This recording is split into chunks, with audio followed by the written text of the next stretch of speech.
I propose to amend the Insurance Act मैं 1938 बीमा क्षेत्र में एफडीआई को बढ़ावा देने के लिए मेरा प्रस्ताव बीमा अधिनियम 1938 में संशोधन किए जाने का है, जिससे इसके लिए बीमा कंपनियों में अनुज्ञेय एफडीआई सीमा को 49% से बढ़ाकर 74% की जा सके और सुरक्षा उपायों को अपनाते हुए विदेशी स्वामित्व और नियंत्रण को स्वीकृति दी जा सके। इस नई संरचना के अंतर्गत बोर्ड के ज्यादातर निवेशक और प्रबंधन से जुड़े प्रमुख व्यक्ति रेजिडेंट इंडियन होंगे, जिनमें कम से कम 50% निदेशक स्वतंत्र निदेशक होंगे और लाभ का एक विशेष प्रतिशत सामान्य रूप से आरक्षित रखा जाएगा।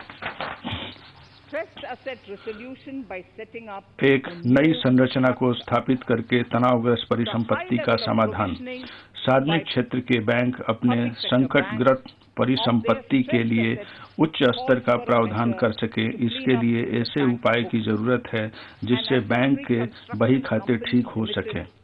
एक एसेट रिकंस्ट्रक्शन कंपनी लिमिटेड और एसेट मैनेजमेंट कंपनी का गठन किया जाएगा, जिससे वर्तमान के तनावग्रस्त ऋण को समेकित किया जा सके और उसे अपने हाथों में लिया जा सके। फिर उसके बाद उस परिसंपत्ति का वैकल्पिक निवेश कोष में निपटान किया जा सके और अन्य सक्षम निवेशकों को दिया जा सके ताकि उसका अंतिम मूल्य प्राप्त हो सके। पीएसबी का पुनर्पूंजीकरण। पीएसबी की वित्तीय क्षमता को और अधिक समेकित करने के लिए वर्ष 2021-22 में 20,000 करोड़ रुपए और का पुनः पूंजीकरण किए जाने का प्रस्ताव है। जमा बीमा।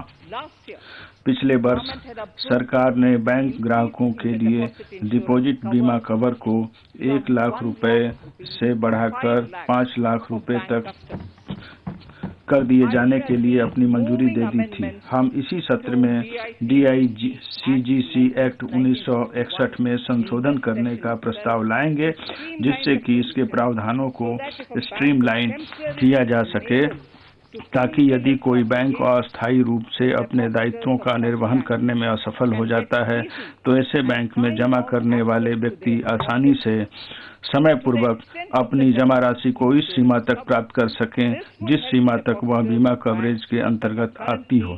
इससे बैंक के उन जमाकर्ताओं को मदद मिल सकेगी जो कि इस समय तनावग्रस्त हैं।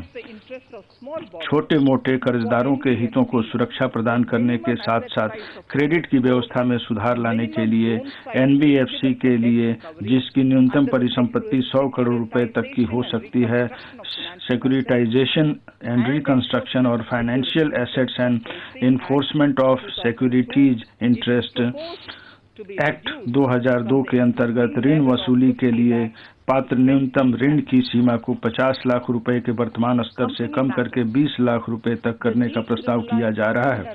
कंपनी मामले।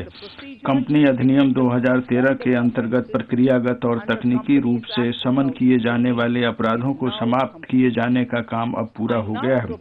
अब हमारा प्रस्ताव लिमिटेड लायबिलिटी पार्टनरशिप एक्ट 2008 को अपराध मुक्त बनाने के लिए अगला कदम उठाए जाने का है। फिक्र आपकी, सोमवार से शुक्रवार रात 9 बजे सिर्फ TV9 भारतवर्ष पर।